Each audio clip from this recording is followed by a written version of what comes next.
Deem e lhes será dado. Uma boa medida, calcada, sacudida e transbordante será dada a vocês, pois a medida que usarem também será usada para medir vocês. Jesus. Capítulo 12. Investimento lucrativo.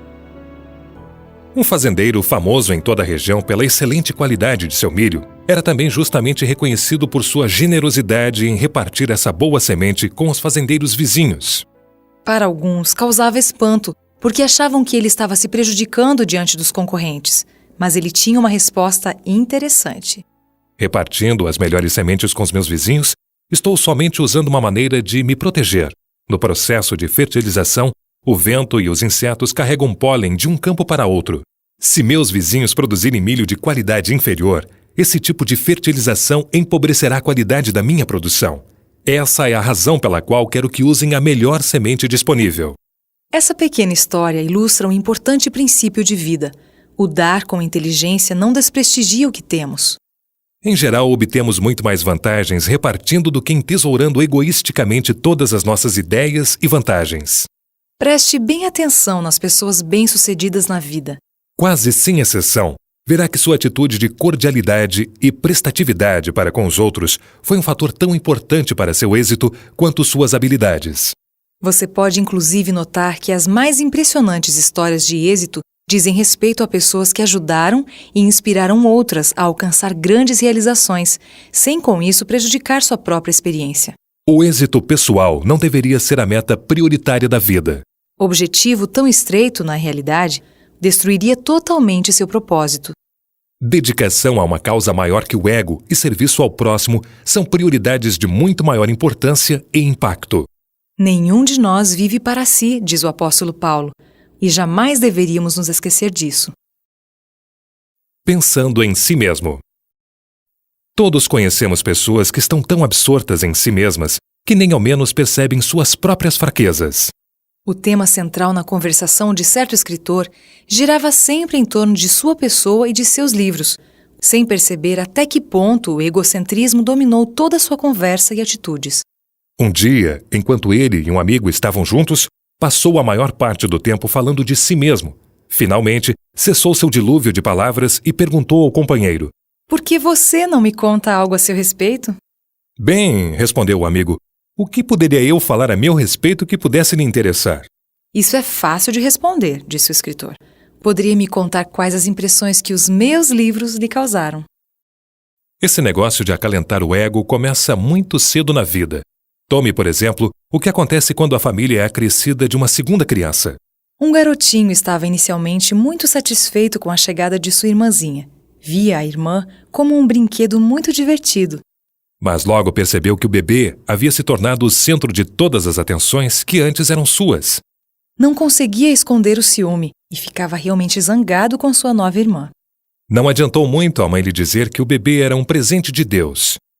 Um dia, porém, ele apareceu com o que pensava ser a solução perfeita. "Mamãe", disse, "eu sei o que podemos fazer com o bebê.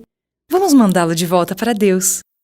Como adultos, somos muitas vezes culpados de pensamentos ainda menos amáveis que esses. Não seria essa a direção para a qual mandaríamos as pessoas que parecem estar em nosso caminho. Seria bom que admitíssemos que somos profundamente interessados em nós mesmos. Esse fato da vida foi bem definido no título de um dos livros mais vendidos da Europa. Traduzido para o português, o título quer dizer "Todo mundo só pensa em si. Eu sou o único que pensa em mim." Parafraseando, diríamos: impertinente é aquele que fica todo o tempo falando de si mesmo, quando você preferiria ouvi-lo falar sobre você mesmo. O primeiro passo para evitar essa armadilha é reconhecer o perigo que ela oferece. Quando ambos saem perdendo. Nem sempre é por motivos egoístas que nos absorvemos no eu. Nestes tempos agitados, nosso apertado programa diário nos impede de dispensar a outros a simpatia e compreensão que merecem. Quando uma professora pediu aos alunos que escrevessem o que realmente gostariam de ganhar no Natal, um dos garotinhos escreveu: "Gostaria que a minha mãe não estivesse tão cansada, então ela poderia ser dócil e bondosa.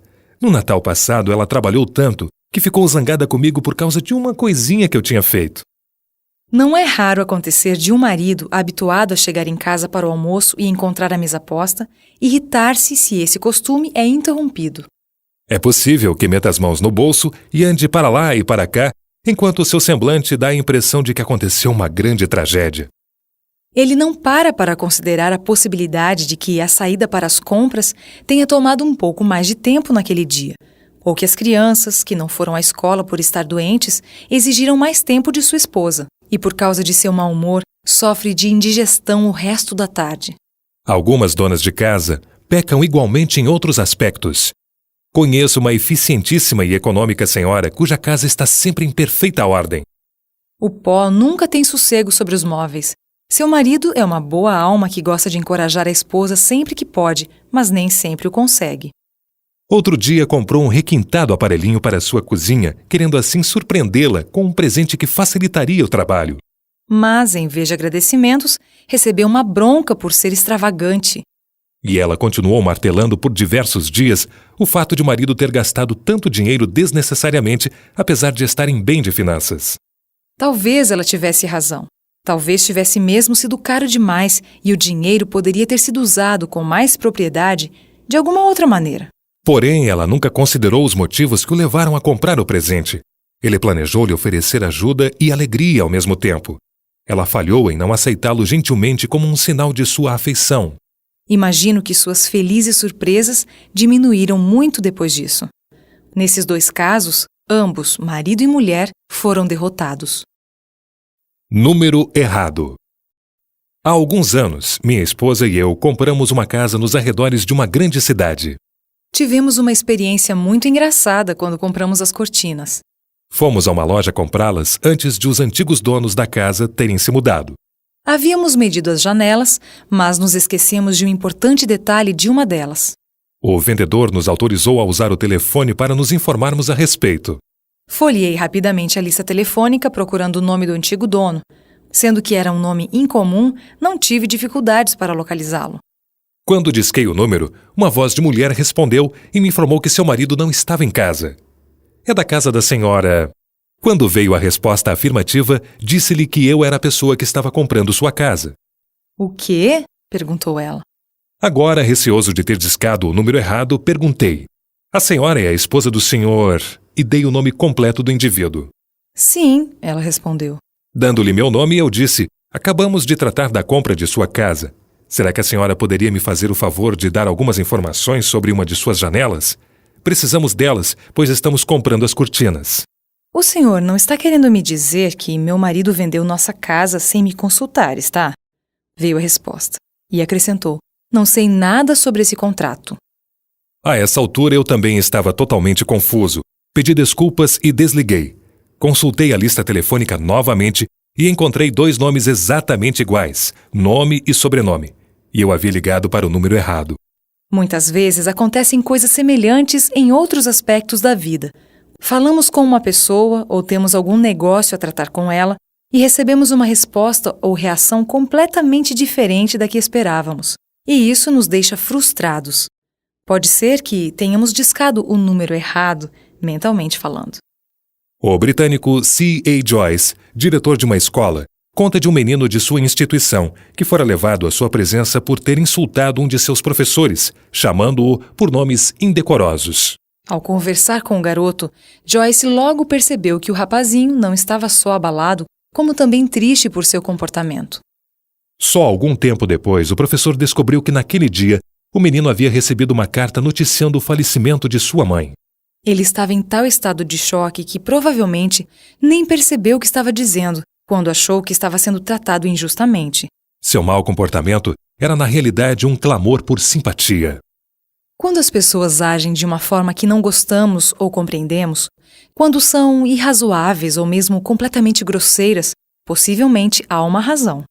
Se pudéssemos descobrir o que as está perturbando, se pudéssemos conversar com elas da maneira devida, entenderíamos. E então, nossa atitude mudaria.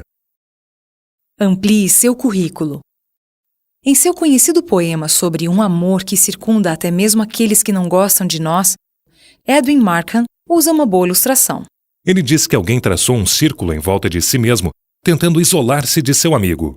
Mas seu amigo, em amor e compreensão, traçou um círculo maior que incluía ambos. O homem que tem muitos amigos pode congratular-se, escreveu Salomão. É bom ter amigos. Porém, é uma virtude muito maior ser um bom amigo. E será sempre verdade que receberemos do mesmo jeito como damos, porque com a mesma medida com que medirdes, também vos medirão de novo.